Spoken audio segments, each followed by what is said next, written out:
The hangar was quiet except for the sound of wind brushing through broken glass panes. A line of wooden fuselages stood in the shadows, fragile, skeletal shapes covered in stretched fabric and hope. Pilots moved among them, running hands along the wings, listening to the creak of the wood as if testing the heartbeat of a ghost. Outside, an officer laughed. They called them suicide wagons, death crates, flying coffins. Machines built not to fly home, but to crash behind enemy lines. When the Allies first revealed the idea, sending men into combat in aircraft without engines, it sounded like madness. Even the veterans, hardened by years of war, stared in disbelief. What kind of army asked its pilots to glide silently into a battlefield, unable to retreat, unable even to circle back for another try?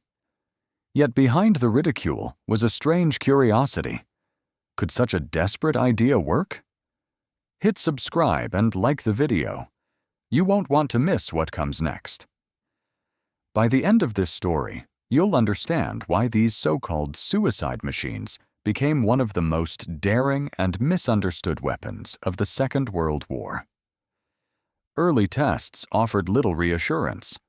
On a cold morning in 1942, a Waco CG-4A, the American glider made of plywood, steel tubing, and doped canvas, was towed into the air by a lumbering C-47 transport plane. From the ground, it looked graceful at first, like a hawk rising on borrowed power. But when the tow cable released, the glider dipped once, twice, and plunged nose first into the field below. The wreckage splintered into silence. In Britain, the Airspeed Horsa fared no better. During trials near Salisbury Plain, gliders shattered on landing, breaking apart under their own momentum. Observers shook their heads. They saw no engines, no armor, no second chances. Once released from their tow planes, gliders had only one option: find the landing zone and pray the ground was soft enough to survive the crash. Pilots trained not to land gracefully, but to crash well. The press called them flying coffins. Paratroopers joked that glider crews needed their names written on their helmets so they could be identified afterward. Yet the mockery masked admiration. Every soldier knew that these wooden shells would have to fly straight into the teeth of the German defenses, through flak, through searchlights, through chaos, and somehow deliver men and machines intact. At training fields across North Carolina and the English countryside, young pilots learned the art of silent flight. They practiced takeoffs behind roaring tow planes, then cut loose miles above open farmland. The instant the cable released, the world went eerily quiet. No engines, no power, only the rush of air and the groan of strained wood. Every second became a calculation: altitude, glide path, wind direction. The smallest mistake could turn a field into a graveyard. One trainee recalled how his instructor summed it up in 6 words: "You've got one shot, make it count." The landings were brutal. Speeds reached 90 miles an hour, and there were no brakes, no flaps, no room for error. The gliders hit the ground hard, skidding, bouncing, flipping. Pilots walked away bloodied or didn't walk away at all. Out of every 10 gliders built for training, 7 were destroyed in accidents. And yet, the idea refused to die. For every failed test, there were glimpses of possibility. Those rare, miraculous landings when gliders touched down smoothly, delivering troops and jeeps right onto target without firing a single shot. Commanders began to see what the skeptics missed: stealth, silence, surprise. An army delivered not from the sky with parachutes, but from the shadows, landing precisely where chaos could do the most damage. By late 1943, engineers reinforced the frames, widened the wingspans, and trained pilots to read the terrain like hunters stalking prey. each mission became a one-way performance: release, glide, crash, fight. The men who flew them began to embrace their strange title. "If this is a flying coffin," one pilot wrote, "then I'll carve my name into the lid." They laughed at the glider pilots, just as they had laughed at the idea of war fought by silence. But soon, these fragile wooden wings would carry some of the first Allied soldiers into occupied France, flying through darkness, without engines, without sound, and without fear. In 1942, the idea was still more rumor than plan.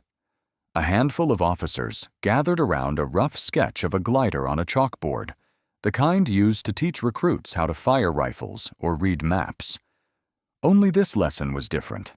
It proposed that entire squads could be dropped into enemy territory, silently, in the dead of night, without parachutes, engines, or any hope of turning back.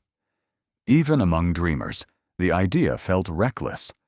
But war favors the improbable. And as the Allies looked ahead to an invasion of occupied Europe, silence suddenly seemed like a weapon worth mastering. The logic was brutal and brilliant. Paratroopers scattered too widely when dropped by parachute, often missing their targets. But gliders could carry men and machines, jeeps, field guns, even small tanks, and land them all together. No roaring engines to alert the enemy. No parachutes drifting miles off course. If it worked, an entire company could appear from the sky in perfect formation, already in fighting order before the first German alarm bell rang.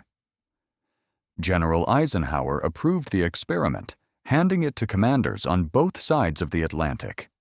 In Britain, Major General Richard Gale saw gliders as the missing piece of airborne warfare. In the U.S., General Matthew Ridgway took the same gamble, pushing his troops to train for a kind of flight that felt more like falling. What began as scattered trials soon became full-fledged programs on both continents. In North Carolina, at Laurinburg-Maxton Army Air Base, American pilots practiced day after day over swampy pine forests. Across the Atlantic at Breas-Norton, British crews did the same under endless gray skies. Their training was punishing. They learned to ride behind C-47s at breakneck speed, the gliders bucking violently in turbulent air. When the release signal came, the roar vanished, replaced by a whisper of wind. That silence unnerved even veteran flyers. One pilot described it as the loneliest sound in the world, the sound of nothing. Landing wasn't landing, it was impact management. Speeds hovered between 70 and 90 miles per hour, fast enough to tear the wooden airframes apart if they struck a fence post or tree. Instructors told their students to pick the softest crash you can find. And they meant it. The results were chaotic. More than two-thirds of early training gliders ended in wrecks. Sometimes the wings folded mid-air. Sometimes the nose dug in, flipping the craft end over end. Ambulances became as common on training fields as aircraft themselves.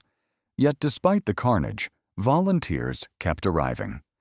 The thrill of mastering the impossible drew them in.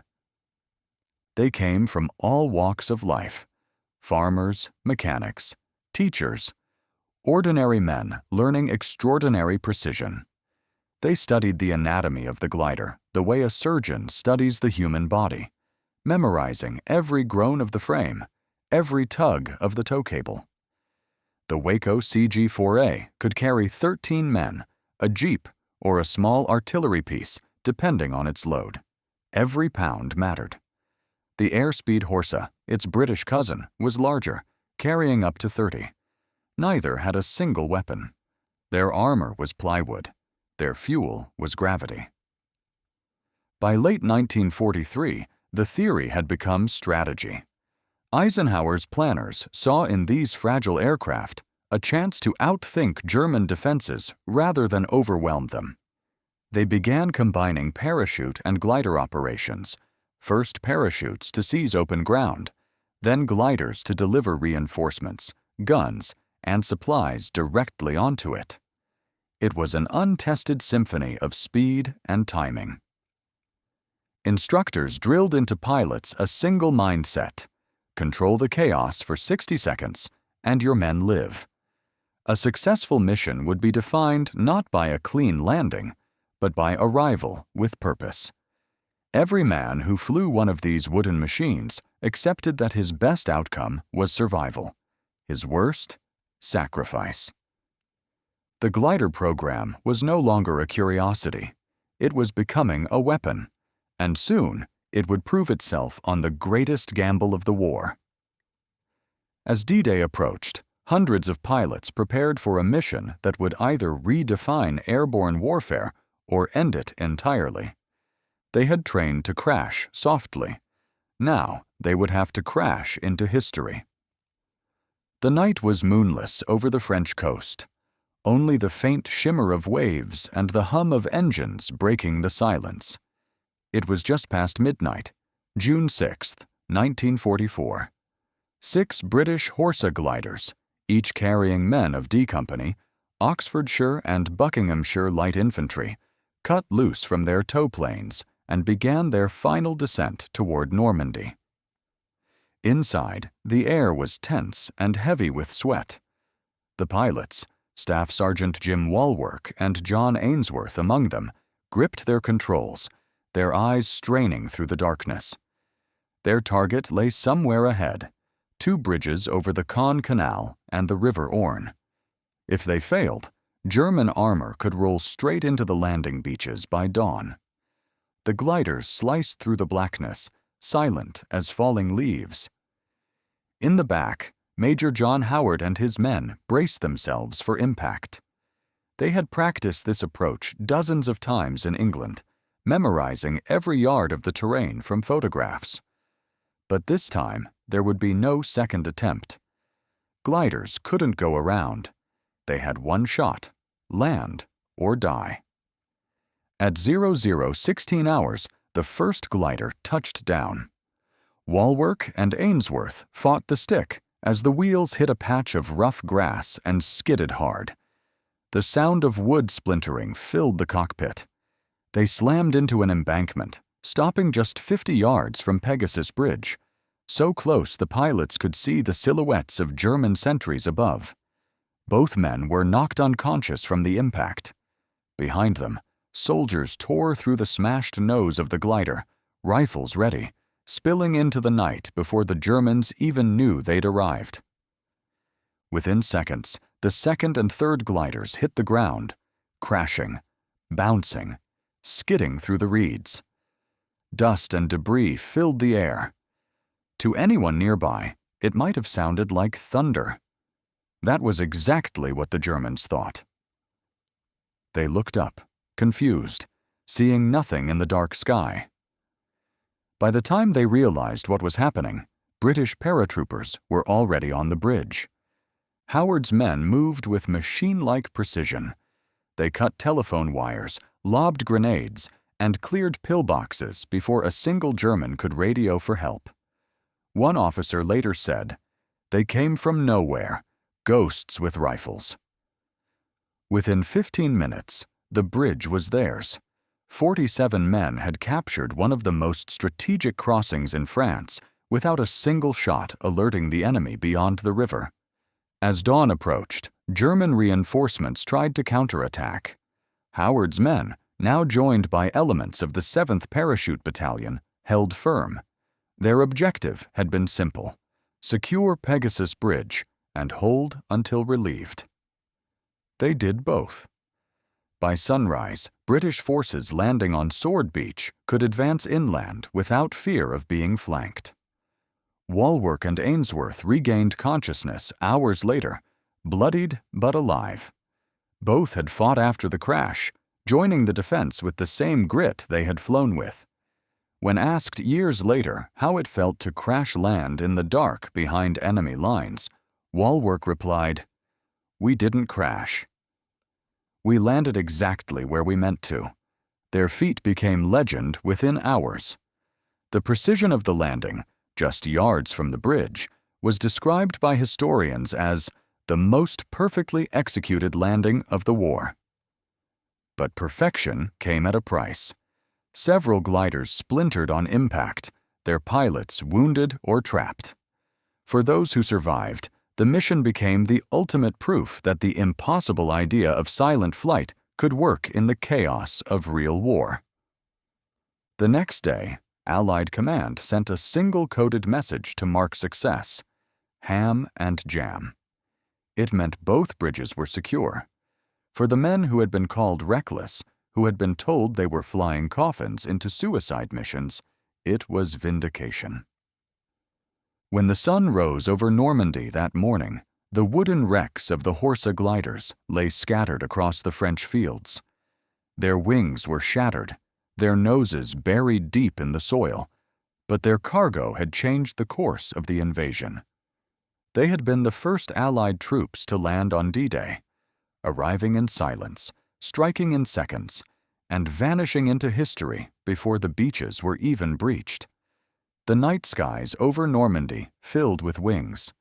From England, hundreds of tow planes dragged their fragile cargo toward the French coast, each one carrying a glider packed with men, jeeps, and artillery. The operation was called Chicago and Elmira, the American counterpart to the British assault.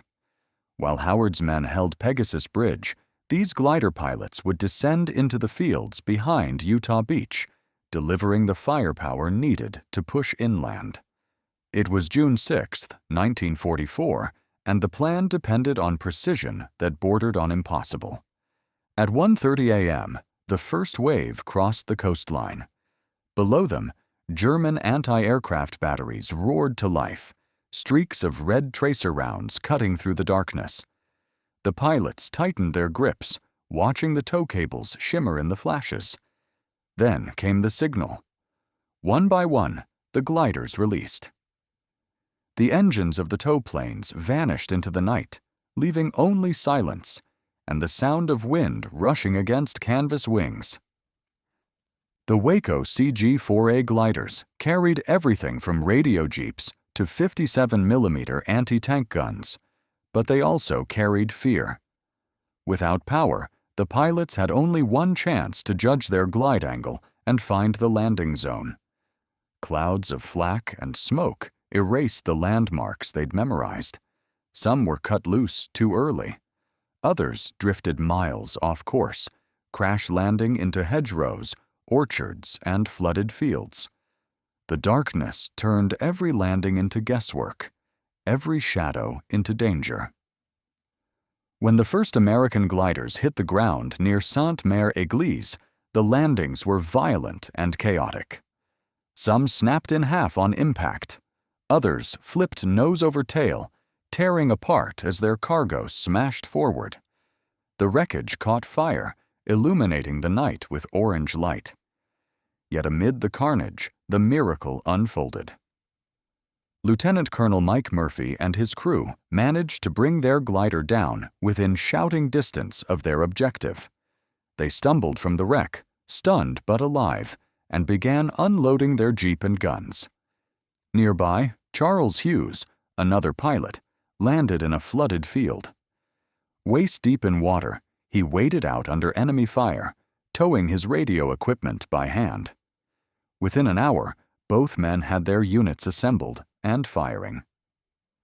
When the dust cleared, one survivor recalled, the guns were ready, and the Germans were running. The next wave came at dawn. Hundreds more gliders swept in over the hedgerows, many riddled with bullet holes before they even touched ground. Soldiers braced themselves against the wooden ribs of their fuselages, teeth clenched as they slammed into fields barely large enough to hold them. One glider disintegrated on impact, yet its pilot crawled free, blood streaming down his face, and shouted to the men behind him to move. For many, that single act of defiance, crawling from wreckage and fighting immediately, defined the spirit of the glider corps. By the end of the first 48 hours, 507 gliders had been used in Normandy. Nearly half were destroyed or damaged beyond repair. Pilots and infantry alike paid a staggering price. But what they delivered changed the invasion's course. Jeeps, radios, anti-tank guns, all essential for pushing inland, had arrived directly where paratroopers needed them most. Without those silent landings, the airborne divisions could have been overrun before reinforcements arrived. Those who survived remembered the contradictions. The landings were a mix of terror and triumph, disaster and precision. Some called it luck. Others called it discipline. Most simply called it duty. They had done what no one believed possible, landed troops and machinery in the dead of night, in the middle of enemy territory, without engines or guidance, and somehow turned chaos into control. After the battle, soldiers walked through fields littered with the remains of the gliders, torn fabric, splintered wood, and the faint smell of oil. It looked like a massacre of machines. Yet among the wrecks were scattered symbols of success: intact artillery pieces, parked jeeps, and the empty stretchers of men who'd walked away from what should have been fatal crashes. In the end, the gliders did exactly what they were meant to do: arrive once, strike hard, and never return. The flying coffins had earned a new name on the fields of Normandy: the Angels of Silence. September 1944. The war in Europe was tilting toward its violent conclusion, and the Allies planned one final strike to end it early. They called it Operation Market Garden, a massive gamble to seize bridges across the Netherlands and punch straight into Germany's industrial heart. It would be the largest airborne assault ever attempted: more than 1,500 gliders, 20,000 paratroopers, and a dream of ending the war by Christmas. At dawn, the sky over England filled with wings. From the ground, it looked like an endless procession. C-47s towing gliders in neat formations that stretched across the horizon. Men watching from below said it was like seeing the sky grow feathers. Inside the wooden fuselages, the air crews tightened their harnesses, each knowing that the flight ahead would be their last together.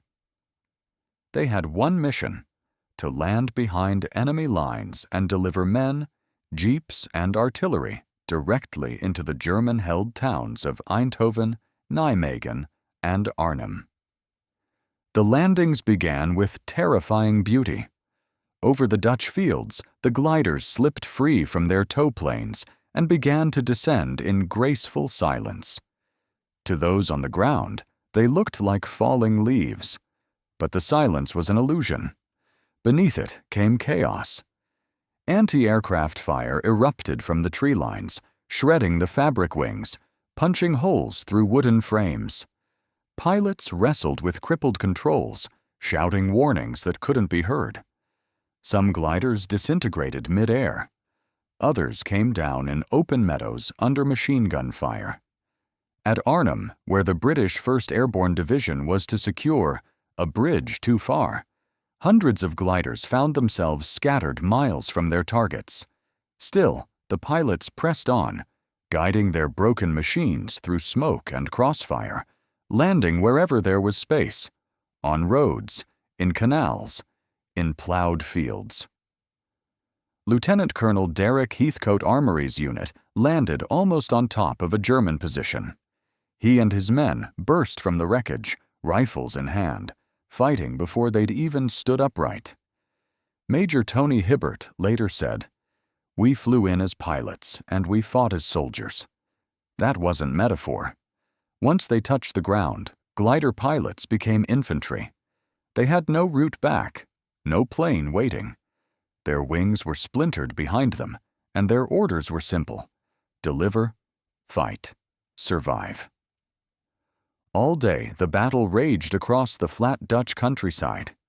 German armored divisions responded faster than anyone had expected. Bridges fell one by one, except the last, Arnhem. There, surrounded and outnumbered, the British held for days, cut off from supplies. The glider fields turned into killing grounds, littered with wrecks and fire. Many pilots never even got to unload their cargo. They died beside it.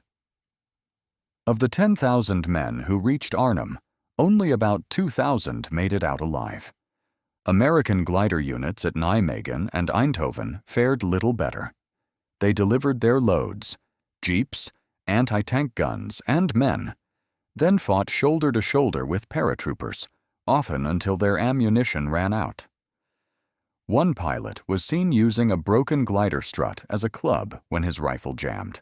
Another stayed behind to treat the wounded under artillery fire, refusing evacuation until every man was clear. By the time the operation collapsed, the fields of Holland were filled with the shattered remains of the airborne dream.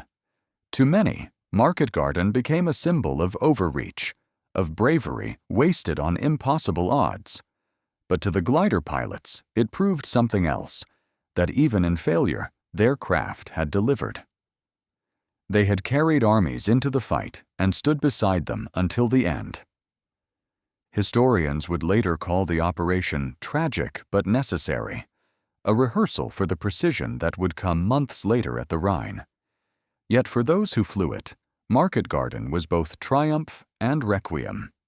It showed the world what glider warfare could achieve, and what it would always cost. In the charred wreckage around Arnhem, wooden wings lay splintered in the mud, glinting in the autumn sun. The soldiers who passed them whispered a kind of awe. The flying coffins had lived up to their name, but so had their pilots. March 24, 1945. The Rhine River stretched like a scar across western Germany, swollen with rain and retreating armies. It had long been the dividing line between the collapsing Reich and the advancing Allies. To cross it meant breaking the final barrier to victory. And for one last time, the glider pilots were called to lead the way. The mission was Operation Varsity, the largest and most complex airborne assault of the war, and the final test of everything they had learned through blood and wreckage. The plan was audacious. More than 1,300 gliders would cross the Rhine in daylight, under full enemy fire, delivering 72,000 airborne troops and their equipment onto the far bank. There would be no element of surprise this time. The Germans were waiting. From English airfields that morning, the sky filled once again with wooden wings. The tow planes rose in vast formations, engines growling, cables taut. Inside each glider, the men sat in silence, faces pale in the cold light.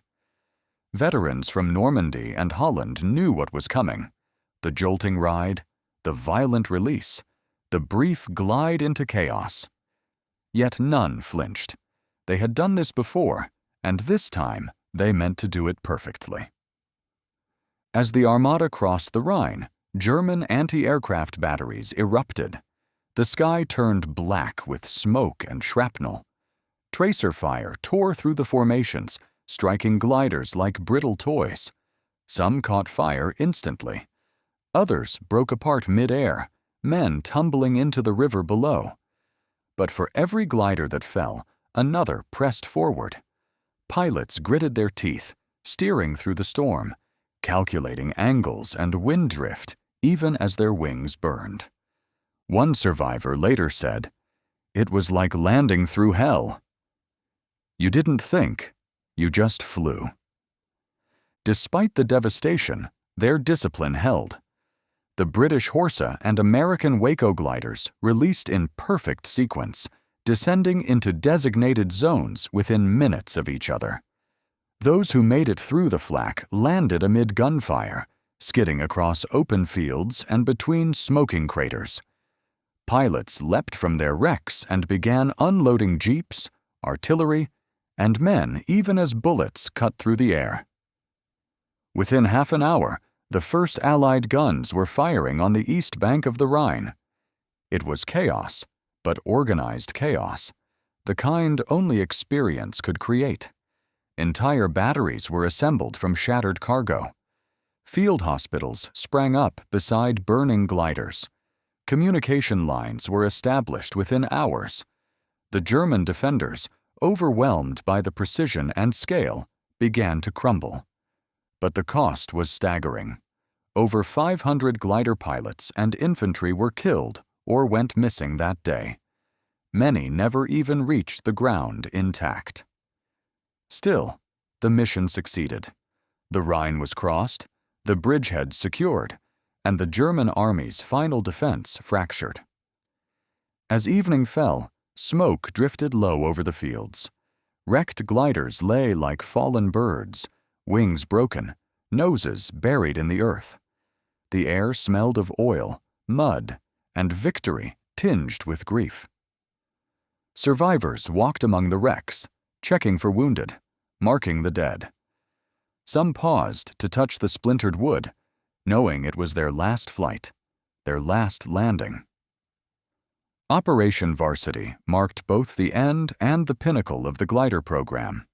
After years of ridicule, failure, and sacrifice, the Silent Wings had proven their worth one final time.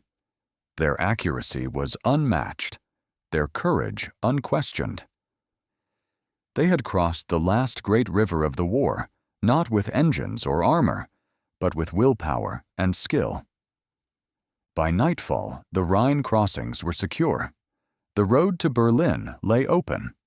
For the glidermen, there would be no encore. Their job was done. They had delivered the Allied army across Europe, one impossible landing at a time. The Rhine had been their final runway, and when they touched down on the far shore, the era of the Silent Wings came to an end.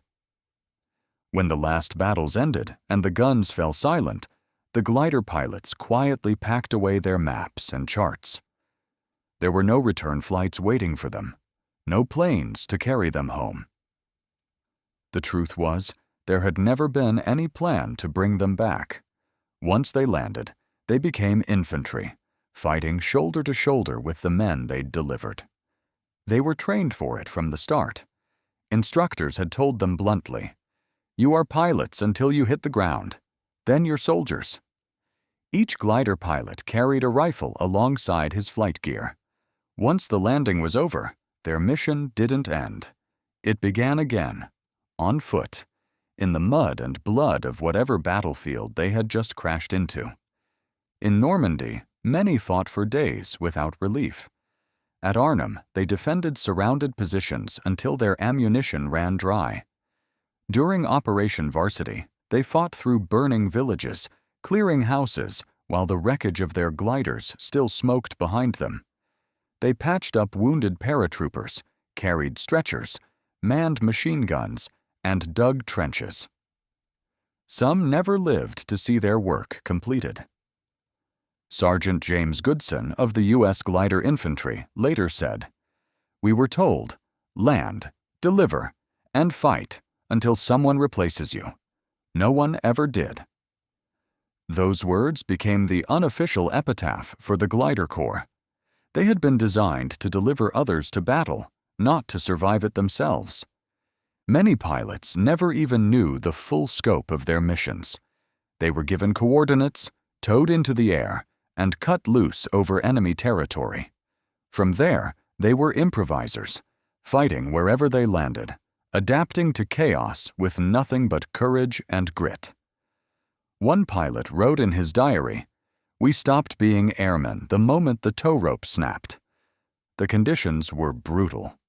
In France, they dug in under relentless shelling, cut off from resupply for days. In Holland, they defended positions alongside paratroopers, outnumbered and surrounded. Some fought until their weapons melted from heat. Others scavenged ammunition from the dead. There were no orders to retreat. For glidermen, retreat wasn't even possible. Their wings were in pieces behind them. Yet even in that hopelessness, they earned a respect that would outlast them.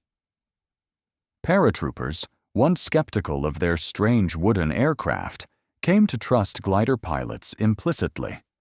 They knew that if a glider landed nearby, reinforcements had arrived. Guns, vehicles, medics, whatever was needed most. And more than that, they knew those pilots would fight beside them, not just deliver them. By the end of the war, roughly 13,000 glider pilots had served across all Allied theaters. More than 1,000 were killed in action, hundreds more wounded or captured. The mortality rate rivaled that of bomber crews, men who faced death with every takeoff. Yet their mission was different. Theirs began where others ended. They didn't fly home to safety. They stayed in the dirt and fought on. For many, that dual role, pilot and infantryman, became a badge of pride. It made them unique among airmen, warriors of two worlds. They had mastered both sky and soil, flight and fight. When asked later what made them different, one veteran smiled and said, "We didn't land to escape the war. We landed to finish it." There were no headlines for their return, no medals pinned on the tarmac. They came back the way they had fought, quietly, invisibly, fading into the ranks of history's forgotten soldiers. But among those who were there, among the men they delivered, among the bridges they helped capture, the memory endured. They were the ones who landed first and left last. Pilots who became soldiers, soldiers who became ghosts. They had been given a one-way mission, and they fulfilled it completely. When peace finally came, the gliders were left to rot where they'd fallen. The fields of Normandy, Holland, and the Rhine were littered with splintered wings and torn canvas. Mute memorials to a generation that had flown without engines and fought without return tickets. The war moved on. History turned its gaze to the beaches, to the paratroopers, to the tanks that rolled into Germany. The glider men were left behind in the silence they'd once mastered. Their units were quietly disbanded. There were no parades, no victory speeches, no citations for bravery. The wooden aircraft that had carried them through hell were burned or dismantled for scrap. When veterans spoke of D-Day or Market Garden, few mentioned the men who had landed first, often in pieces. Their courage had been swallowed by the larger noise of victory. For decades, they remained forgotten airmen, pilots without wings, heroes without recognition. Many never spoke of their service again. Some returned to farms, others to factories or schools, carrying scars invisible to the world around them. Their children would ask about the war, and they'd shrug, saying only, "We flew."